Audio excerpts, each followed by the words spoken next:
Imagine towering stone fortresses rising up from the misty moors, surrounded by lush greenery and protected by armies and knights. This is the world of castles, icons of the Middle Ages. I'm Rich Burnett for Wondrium.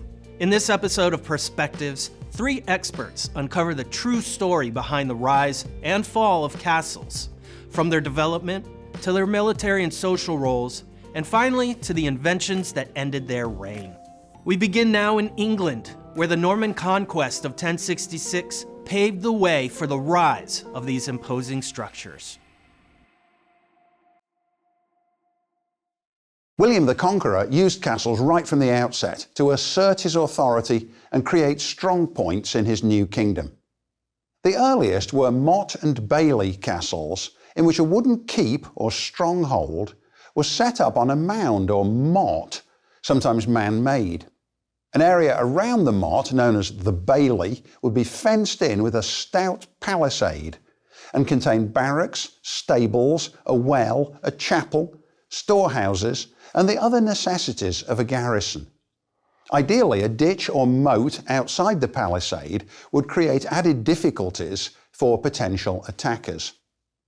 No such wooden castles survive, but Britain still has several in which the original wooden keep was later replaced by a stone keep. At Cardiff Castle, for example, in the grounds of a much later building, stands the circular motte with a strong stone tower or shell keep on top. The next stage in castle design was the square stone keep. Several built in the 1100s survive, including those at Dover, Orford and the Tower of London. The tower, begun in 1070, is almost a cube, 107 by 118 feet at the base and 90 feet tall. As the historian Mark Morris says, construction on this scale had not been witnessed in Britain since the time of the Romans. The Normans were well aware of this and seem to have been deliberately styling themselves as new Romans come a-conquering in imperial style. The walls of these stone towers are often 10 feet thick, meaning that they feel oddly smaller inside than they look from outside.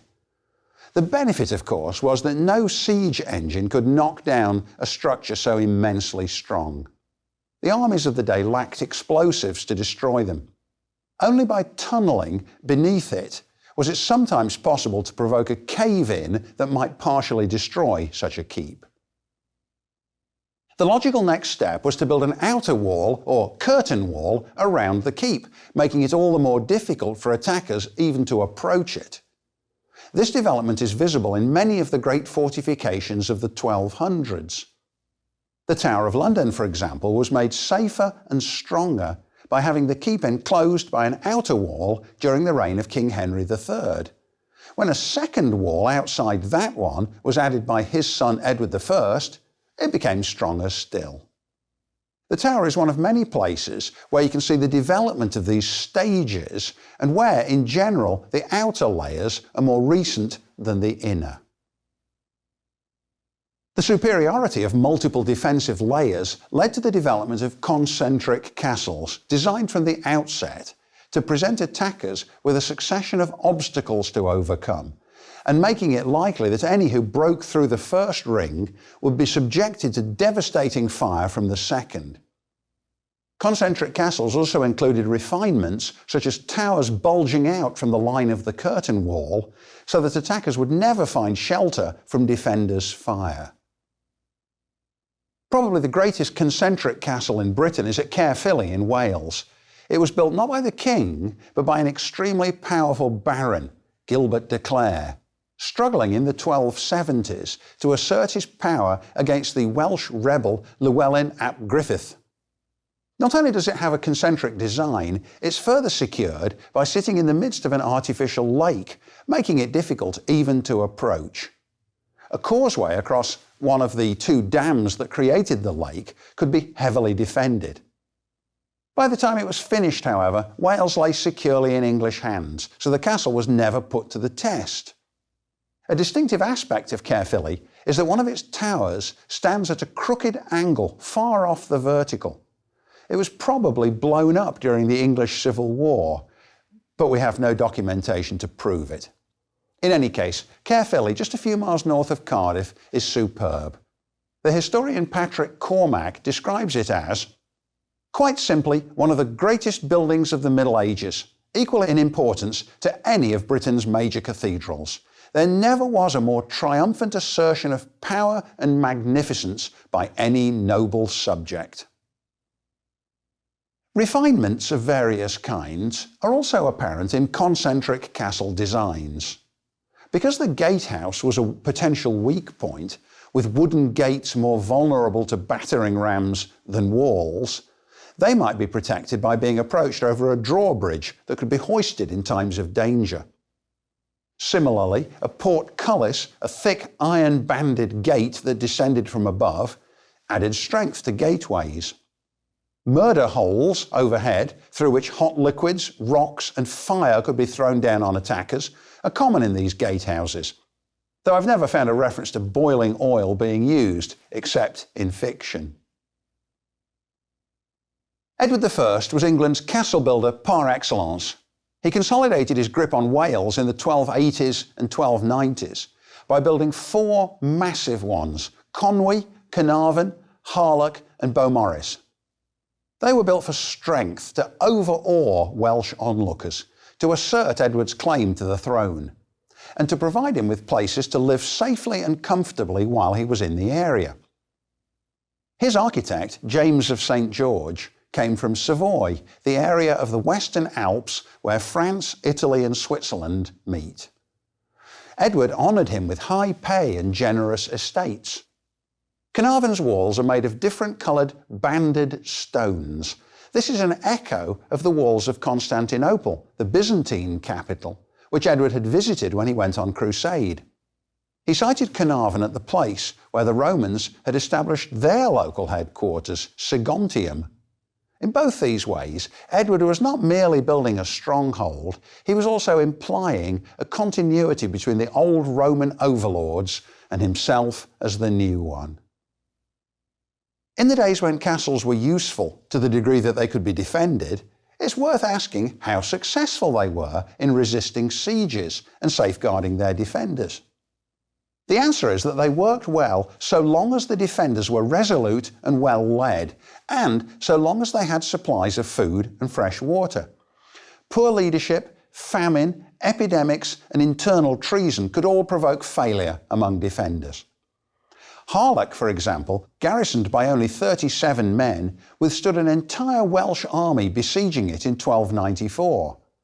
Harlech also held out for 7 years in the 1460s as a stronghold for the Lancastrian side in the Wars of the Roses, though admittedly it wasn't under continuous threat.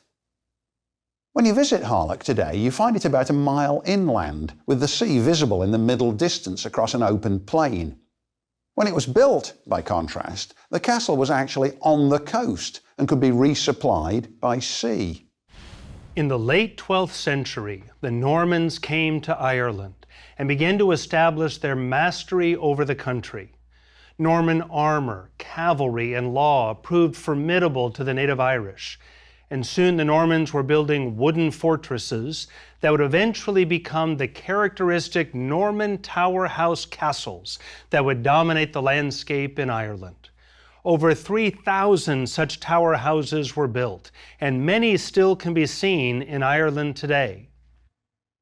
Perhaps the most famous is the tower that was renovated and occupied in the 1920s by the great poet William Butler Yeats. This tower, which Yeats named Thuair Ballylee or Ballylee Tower, is typical of the castles of the first few centuries of the Norman occupation. They would construct a stone keep of usually 3 stories that could command a view of the surrounding countryside.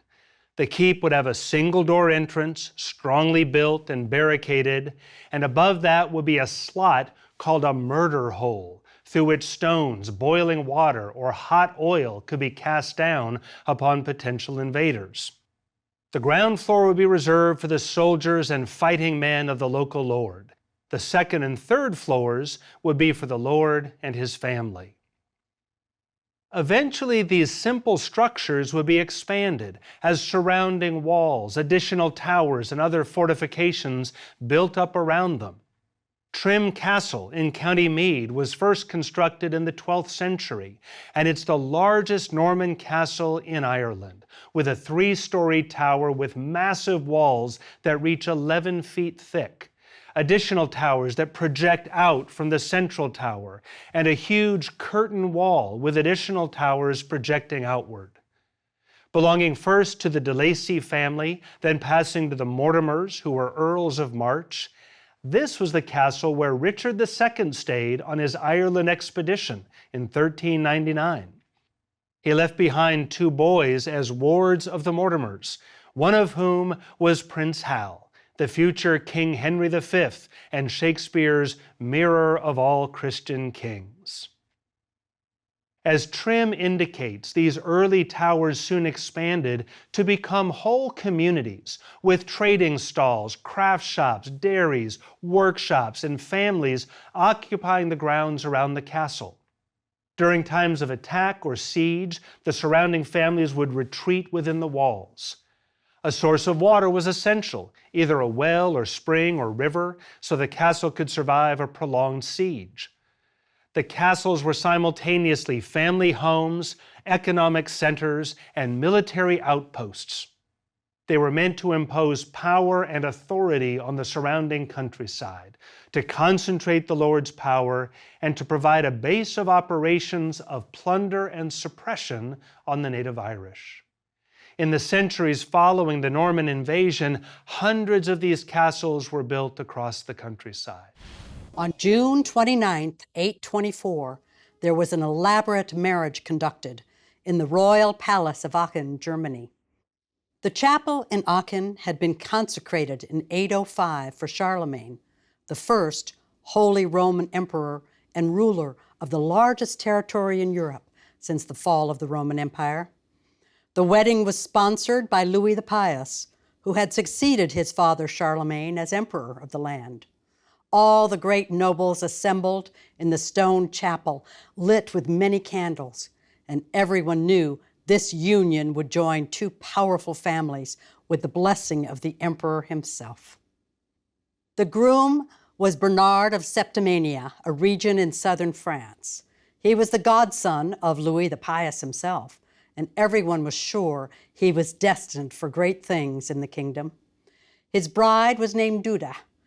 Like many women of the time, Duda was swept up in the violence of the age, but she set herself apart with her writings, which give us a rare glimpse into the mind and emotions of a Carolingian woman. Things appeared bright for the couple. Shortly after the wedding, Bernard was appointed commander of the Spanish border, guarding the lands near his ancestral home in Septimania. In 829, Bernard received another promotion. He was called back to Aachen to serve as chamberlain to Louis the Pious. What of Duda during this upwardly mobile time for Bernard? Her husband left her behind. Bernard left her in his castle at Uzès in southern France. Let's look more closely at what this meant for Duda, and indeed for many noble women of the Middle Ages who stayed in their fortified castles while their men spent much of their time at war. The local warfare that dominated Europe beginning in the 9th century caused local nobles to build private fortresses that could guard their surrounding countryside from invaders. At first, these forts were built on mounds surrounded by timber and earth, but they slowly developed into the massive stone structures that we can see today. These fortifications consisted of great walls surrounding open spaces where knights guarded the perimeter and into which local villagers could flee when attackers came. Duda's castle in Uzès has not survived, but from other examples, we can recreate her world behind these walls. The main household of the castle consisted of a large public hall where the residents, family members, retainers, and guests gathered around an open hearth in the center of the room. At meal times, great trestle tables were erected in the hall, and servants brought platters of food. Duda and her family sat at a raised table along one side while her knights and retainers arranged themselves lower along trestle tables. They ate with knives and spoons. Forks weren't widely used yet, using trenchers of bread to soak up savory juices. Dogs scrounged around the hall, hoping for bits or bones from the table. At noble tables, the main element of the diet was meat: beef, pork, chicken, and other fowl, and when available, they enjoyed game. Deer was favored, though they also enjoyed boar and wildfowl. The vegetables were mainly used for flavoring: leeks, onions, turnips, and garlic. Perhaps ironically, the peasants' diet was healthier, focusing on beans, grains, vegetables, and milk and cheese. Duda met with her steward and other officials to order the food and make sure the accounts were kept in order. From these records, we know the daily ration for a person living in an aristocratic household typically included 2 to 3 pounds of wheat bread, 2 to 3 pounds of meat or fish, and a gallon of ale. This seems an astonishing amount, even allowing for exercise, so I imagine the records allow for some leftovers for servants. As you could see by these numbers, ale was a significant part of the noble diet. Ale is unhopped beer and is most often brewed from barley malt, but wheat and oats are also used. Ale was served at all meals to everyone, from children to adults. By the 9th century, wine was becoming popular, particularly in France, so we can imagine that Duda's household included vineyards, and young wine found its way to the noble table. Vintners were not yet skilled at aging wine. When meals were over, the hall remained a meeting and gathering place. Sometimes people played games like backgammon and chess, or played music and sang. Since Duda was reputed to be a fine musician, we can imagine she spent time cultivating this art. There were smaller private chambers behind the hall where the lord and lady slept in a grand bed surrounded by curtains to provide some warmth and privacy. Duda spent most of her life without Bernard in these chambers.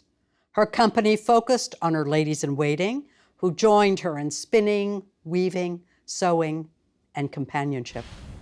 Gunpowder came into the West in the middle of a war, as shifting population and skills caused new ideas to emerge. Of course, change often occurs in war when people think they're losing.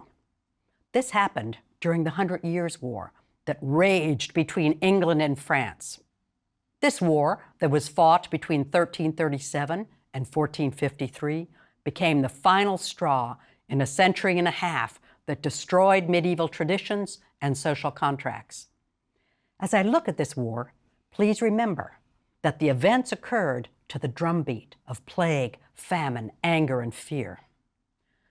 This war began as a traditional medieval one, about the bloodline of noble rulers and who could claim the loyalty of the noblemen who owed the king's allegiance.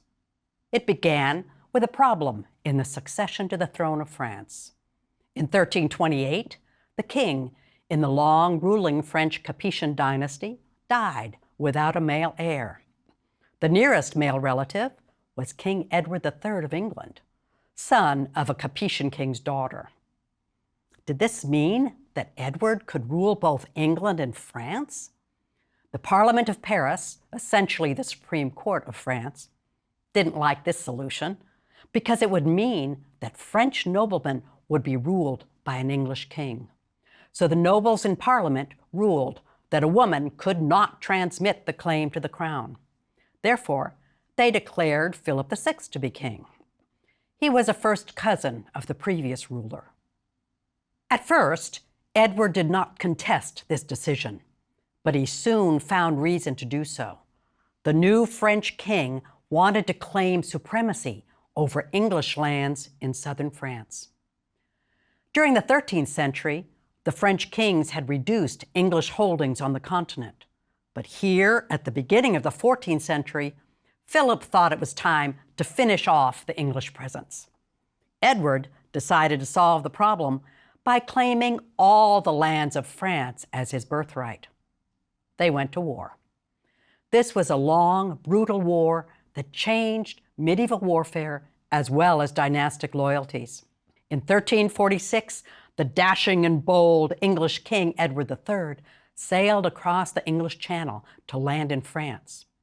We don't have exact numbers, but estimates suggest that Edward brought some 4,000 knights, supported by 10,000 longbowmen, and, surprisingly to all observers, he brought some soldiers carrying a new weapon, guns. These were small cast bronze or iron tubes strapped to wooden frames. Edward didn't entrust these weapons to soldiers, but to specialists who understood the new technology. These weapons consisted of a tube sealed on one end like a reed, in Latin, cannon, and the name stuck. The gunners placed their powder at the closed end near a narrow hole to place the fire to ignite the powder. Then they inserted a projectile in the open end. Sometimes they shot an arrow, later a lead or iron ball, or even a stone. The explosion of the charge expelled the projectile with a huge sound, and if the metal of the gun was weak, it exploded too, wounding or killing the gunner. As Edward arrayed his forces in preparation for the Battle of Crécy in 1346, he was badly outnumbered. The flower of French chivalry took the field. Some 8,000 knights proudly pranced, looking disdainfully at the arrayed English forces made up of so many commoners, most longbowmen. The French were supported by Genoese crossbowmen, but things did not turn out as the French planned. We don't know exactly when the English fired their guns, that they called cannons. One account says the English struck terror into the French army with 5 or 6 pieces of cannon, it being the first time they had seen such thundering machines. Another account writes, they fired to frighten the Genoese, and a third account claimed they shot forth iron bullets by means of fire. They made a sound like thunder. As impressive as the guns were, they did not win the day for the English. There were too few projectiles and too little gunpowder for reloading. But they did point to the future of warfare in which weapon developers were more important than highly trained and expensive knights in shining armor. In fact, one late 15th century commentator lamented, "Any knave with a gun can kill a nobleman."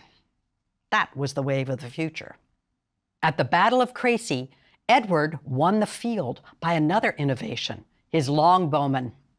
The longbow had a greater range than the crossbow and could be fired with unprecedented speed. The guns and longbows marked the decline of mounted knights as the shock troops of medieval warfare. That's easy to see. But the weapons also marked a shift from defense to offense as the main battle philosophy. In the Middle Ages, one of the keys to strategy was defense. Armor shielding knights while they fought with their major weapon, their strong arms wielding swords. The defensive philosophy also gave rise to great castles with walls and towers to withstand sieges, and walls around towns to protect the inhabitants. These are the visible reminders of the Middle Ages, the remnants of walls and defensive towers that people entrusted with their safety. However, as the Battle of Crécy showed, safety for the future lay in offensive reach of the weapons. The longbowmen and gunners struck the invaders before they could come into reach. This is the future of warfare. Guns to fire further than the enemies, and of course, airplanes, intercontinental missiles, and drones to reach an enemy while staying out of reach. After the Middle Ages, people tried to retain old models of defense, for example, building forts with sharply angled walls to keep cannonballs from being able to make a direct hit, or adding sharply angled plate armor to try to deflect bullets. But these didn't really work. We don't build protective walls anymore. The future of warfare lay in offensive reach. striking an enemy before they can reach you. Thanks for watching. If you'd like to learn more about the topics in this episode, the full list of series that these clips came from is in the description below. You can watch them all now on Wondrium.